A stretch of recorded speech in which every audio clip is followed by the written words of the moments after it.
अभिवादन स्वीकार कीजिए ब्रजेश मिश्रा का। और आप देखना शुरू कर चुके हैं द डिबेट। क्या समाजवादी पार्टी लोहिया के रास्ते से भटक गई है? ऐसा मैं नहीं कह रहा हूँ, ऐसा उत्तर प्रदेश के चीफ मिनिस्टर ने आज असेंबली के भीतर दावा किया है और उन्होंने पूरे सदन की मौजूदगी में कहा कि 27 फिर से जीत के आएंगे। भविष्यवाणी की और ख़ास तौर पर वो नेता प्रतिपक्ष और शिवपाल यादव को टारगेट भी कर रहे थे। मुख्यमंत्री का ये दावा है कि 27 में हम जीतेंगे। क्या उनकी ये भविष्यवाणी सही है? उनका ये भी दावा है कि उत्तर प्रदेश को उन्होंने फ्रंट रनर राज्य बना दिया है 7-8 सालों के भीतर और उत्तर प्रदेश की आर्थिक स्थिति में ज़बरदस्त बदलाव आया है।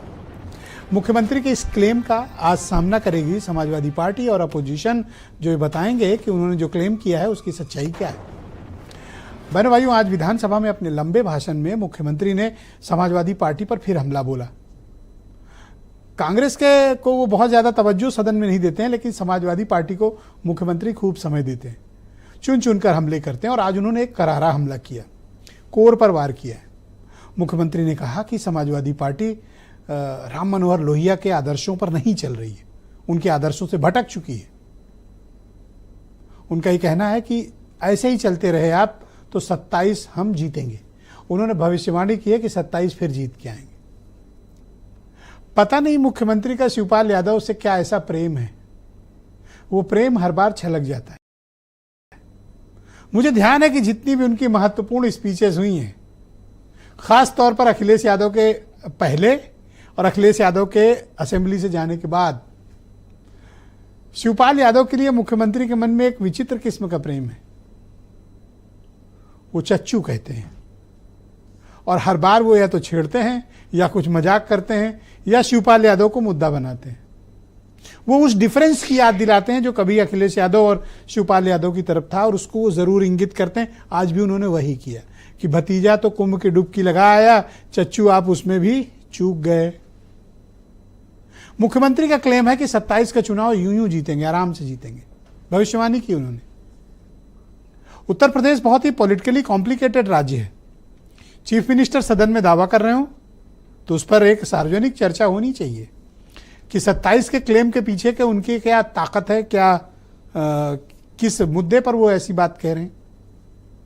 मुख्यमंत्री की स्पीच का अधिकांश भाग महाकुंभ में रिकॉर्ड बनाने, महाकुंभ के आयोजन को लेकर था और संभल पर भी उनकी प्रतिक्रिया थी कि जो हमारा है वो हमें मिलना चाहिए। उनकी बड़ी क्लैरिटी है सनातन से जुड़े रिलीजियस मुद्दों पर। तो क्या उन्होंने जो क्लेम किया है कि सपा लोहिया के रास्ते से भटकी है और 27 का चुनाव हम जीतेंगे, इसमें कितनी सच्चाई है और कितना दम है इस क्लेम में? आज हम परिचर्चा में उस क्लेम के कारणों का विश्लेषण करेंगे, ये जानने की कोशिश करेंगे कि क्या अब अगला लक्ष्य मथुरा है? क्या प्लान चल रहा है बीजेपी के भीतर? क्या प्लान चल रहा है 2027 के लिए? जिस प्रकार का वातावरण है उस वातावरण को कैसे आगे बढ़ाया जाएगा? और क्या सदन में मुख्यमंत्री अपोजिशन पर हावी हैं? क्योंकि अखिलेश यादव के सदन से जाने के बाद एक रिक्तता आ गई है और अब मुख्यमंत्री बहुत बिंदास बैटिंग करते हैं विधानसभा के भीतर। एक रिक्तता का भी फायदा है कि उनको जवाब देने वाला उनके कद के आसपास का कोई व्यक्ति अपोजिशन के पास नहीं है। तो क्या ये जो आरोप लगाते हैं, क्या समाजवादी पार्टी उसका डटकर सामना नहीं कर पाती है सदन में, या फिर जवाब देते हैं उन जवाबों को बहुत तवज्जो नहीं मिलती है? आप वो सुनिए। आज मैं 3 चुनिंदा वो बयान मुख्यमंत्री के निकाल कर लाया हूं। तकरीबन 2 घंटे 15 मिनट के आसपास मुख्यमंत्री की स्पीच थी। उसमें से कुछ एक अंश में लाया हूं जो राजनीतिक रूप से बड़े महत्वपूर्ण है और मैं चाहता हूं कि आप वो बयान सुने और फिर उस बयानों के आधार पर हम चर्चा को आगे बढ़ाएंगे। आज की ये समाजवादी पार्टी डॉक्टर लोहिया का नाम तो लेती है, लेकिन डॉक्टर लोहिया के मूल्यों और आदर्शों से बहुत दूर जा चुकी है। दोनों मुद्दों पर, आचरण के मुद्दों पर भी और आदर्श के मुद्दों पर भी।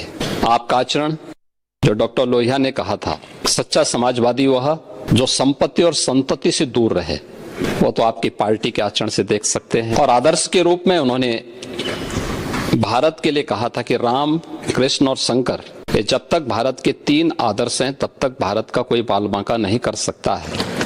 इन तीनों देव महापुरुषों पर समाजवादी पार्टी का कोई विश्वास नहीं है। दूसरों को उपदेश देते हैं आप लोग, लेकिन स्वयं उसको आचरण में उतारे होते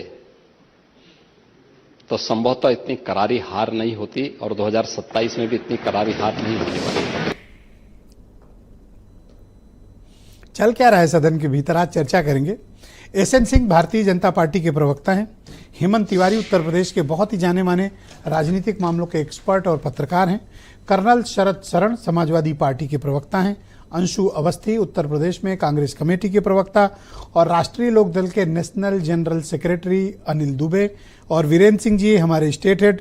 बहुत स्वागत और धन्यवाद कर्नल साहब।